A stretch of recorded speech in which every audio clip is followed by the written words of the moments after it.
Hey guys, I hope you're doing good. I hope that life is going good, that quarantine is going good, and that the warm sunshine is coming soon, because I am done with snow. Okay? I'm done. Anyways, I digress.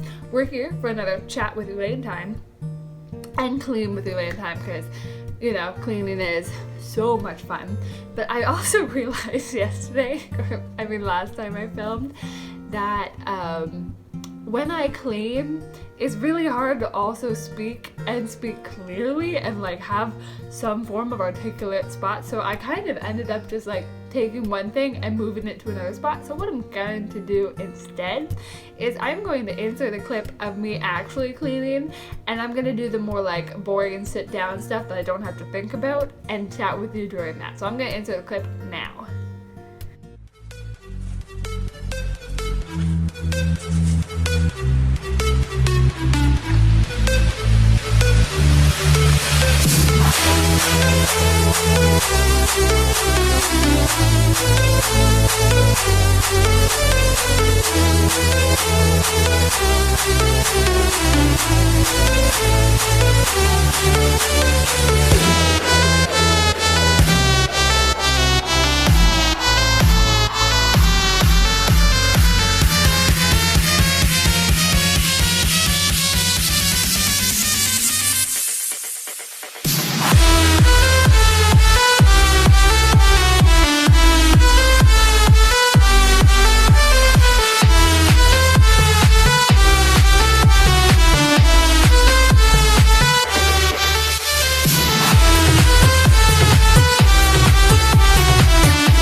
Okay, so now that that's done and all the hard stuff is done, I have a more monotonous task that I'm going to do with you. And I don't know if you know what these are, but we use these on Christmas Eve. So yes, that is months ago, and months that these have been sitting out, and I have to take off all the little papers from the little candles. So I'm gonna do that while I chat with you. And today I'm actually going to be doing a story time with you. I'm going to be telling you one of the most awkward events that have occurred in my life, and I don't get embarrassed very easily. I'm a pretty chill person. Oh my goodness, I was so embarrassed. Even now thinking about it, I die inside every single time. So I'm gonna take you back 3 years ago to a simpler time, a younger Elaine, and I had set up a meeting to go to a church, and I was going to do a missions presentation about Word of Life.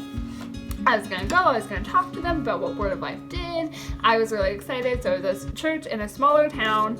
I knew the pastor. I was really pumped, and we had the date set. And so I went and I Googled Baptist Church in Kincardine, because it was a small town. I thought that there was only one Baptist church. This is foreshadowing the conflict that occurs in about a minute. Anyway, so I Google it, I find the address, I find the time, I'm ready to go, my mom's gonna come with me, we're set, okay? So my mom asked me before, she's like, Elaine, you double check the time, double check the address, you're good, right? It's like, Mom, I am an adult. I don't need your help. I got this. Listen, folks, you always need your mom's help. Anyways, so we get there early. It's always my practice to try to be there 40 minutes early. We get there 50 minutes early, and we're like, hey, let's go shopping. This is great. So we go shopping, we go get some groceries, we get coffee, and Mom's like, okay, it's probably time we should go. I'm like, yeah, let's go to the church, this is gonna be good. And we go to the address that I found, and Mom stops and she looks at me, she's like, Elaine, this isn't the church. And I'm like, Mom, it has to be. I Googled it. She's like, did you Google the right church? And I was like, there's only one Baptist church. And she's like, Elaine, no, there's two. And so at this point, I freak out. I don't know what to do. We're in a church parking lot to a spot we don't know. And Mom says, Elaine, do you have the right time And I'm like, I got the time from the website of this church. And so I'm freaking out. I'm thinking I'm already late. And so there's this sweet little old lady who walks by and going into the other church. And I jump out. I'm like, excuse me, ma'am, I need the address to a different church. I asked someone for the address of a church that was not hers as she was about to go into her church. Oh, I'm dying inside as I talk about it. Anyways, so she was very sweet. Whoever you were, thank you so much. So she gives us the address, we go, we figure out where it is, and I walk in to this church, not like 20 minutes early or 30 minutes early like I walk in 7 minutes early, and like, might I remind you, I was doing a presentation. I was gonna go talk in front of the whole church. It was a 10-minute talk that I was gonna do. I had PowerPoint, I had to set up a table, I had like to prep, I hadn't talked to anyone, and I show up 7 minutes early, and this is future Elaine editing. By 7 minutes early, I mean I was there 7 minutes before the service started. So yeah, I'm dying inside. The pastor's like, are you good? Like, you know, is everything okay? I was like, I'm good, I just need to set it up. Anyways, it ended up working okay. I got it prepped like just in the nick of time. But like to this day, whenever I think about it, like I cringe inside. Like I just feel absolutely horrible. It was probably one of the most embarrassing things that's yet to happen, because I went to the wrong church because I googled the wrong spot and it was 7 minutes early to a spot where I was going to be doing a big presentation. Anyways, so you're like, Elaine, what does that have to do with anything? Well, last week we talked about how to read the Bible and the fact that it's one unified story from beginning to the end.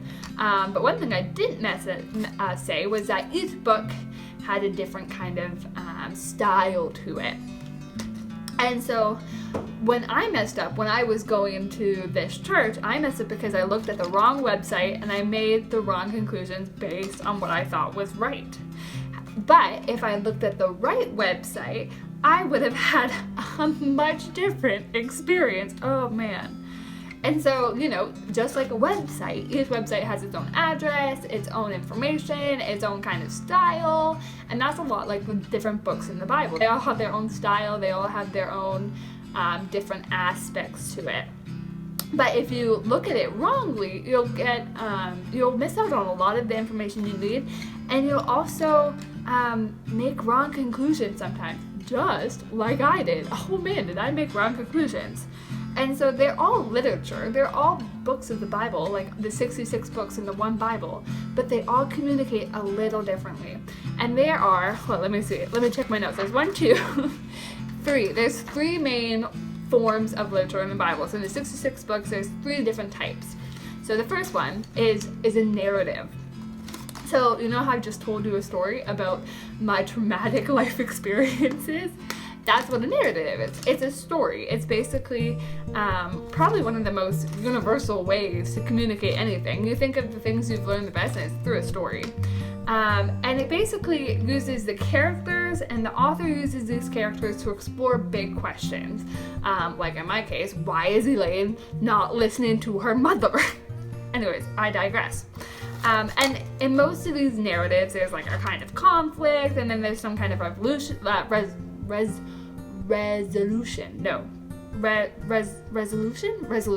It gets solved.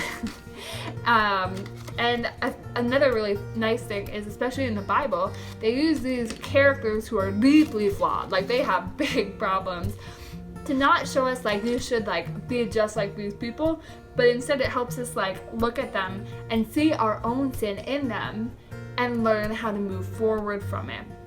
And it changes how we see the world and how we see people. So the first one is narrative, so a story like I just said. The second one, as you might remember from last week, is poetry. So the whole Romeo, Romeo, where art thou? Nah, not that. But it is, you might be like, okay, Elaine, I don't really care, it's just poetry, whatever. But if you look at it, 1 in 3 books of the Bible, no, I got that wrong. 1 in 3 chapters in the Bible is poetry. And this is just the author using really creative ways and creative language to speak to the people. So like metaphors. So that's like, you are as lovely as the sun, or imagery, that kind of thing. And it uses poetry to help us think differently. So like when it says like the lion and the lamb, you would never see a lion and a lamb together, and it helps us think through problems in a different way. And there's like songs, there's like wisdom, so that'd be Proverbs, and there's like prophets. So those are the poetry books. And then the last one is called, okay, I'm gonna say this wrong, but it's called Prose Discourse. And that's basically a big fancy word for a lot of the New Testament. So you've got like your epistles, you got your, so that's the letters. So like Philippians that we went through, it was Paul read to the Philippians. Basically it's kind of like the science of the literary world. So it's like persuasive arguments, it's kind of trying to persuade people to see things in a certain light. Maybe like, have you know in science when there's like a hypothesis, it's like, if this is true, then you do this, therefore that's this. That's kind of what the Prose Discourse is. So you got like your epistles, those kind of things. And it's persuading you with reason and logic and lots of other fun stuff. Anyways, so that's the 3 different types. You got narrative, you got poetry, and you got prose discourse. And each book of the Bible uses one main one. So like the Gospels, Matthew, like Mark, we went through Mark together, that was a narrative. The book of Psalms is a poetry. And the book of Philippians is a prose discourse. And each one acts a little differently. And we're going to talk about the specialness of each one in later ones, but just know for now that each 66 book of the Bible has a special kind of literary form, and it drastically affects how you look at it. Alright, does that make sense? Is everyone following? Anyways, I'm gonna iron out more of it later, and really quickly I'm just gonna take out the rest of these candles.